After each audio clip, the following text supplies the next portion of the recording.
since March, we've experienced lockdowns and restrictions of various kinds, supposedly all in the name of science, you understand. If you don't support these things, you must hate science. That's the intellectual level of the conversation. We were told we need 15 days to flatten the curve. 15 days. I believe we're on day number 209 of 15 days to flatten the curve. The idea of flattening the curve, as you'll remember the old days when the concern was we don't want to overwhelm the hospitals. We can't cure this thing, but at least we could get the hospitals in the condition they need to be in and allow them to be able to cope with reasonable numbers of people, and we would flatten out the number of hospitalizations and deaths over time so as to allow the hospitals to be able to cope with them rather than have everybody arriving at the hospital all at once. Okay.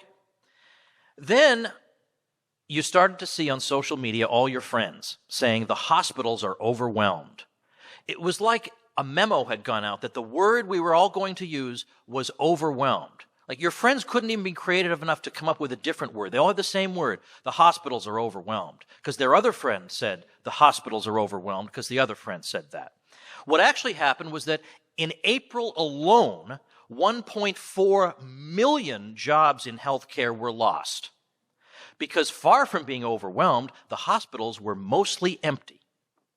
Now, the people of Malawi, one of the poorest countries in the world, when they got wind of their government's lockdown plans, they rose up and said, we're not abiding by this, there will be no lockdown, and so there wasn't.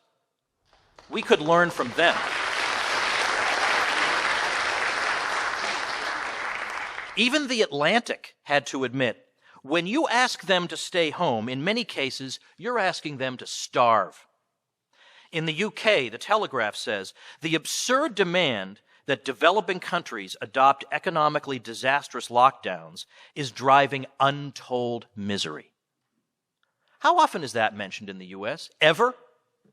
Any of our people ever mention that? No, it's you want to kill people because you want to live your life.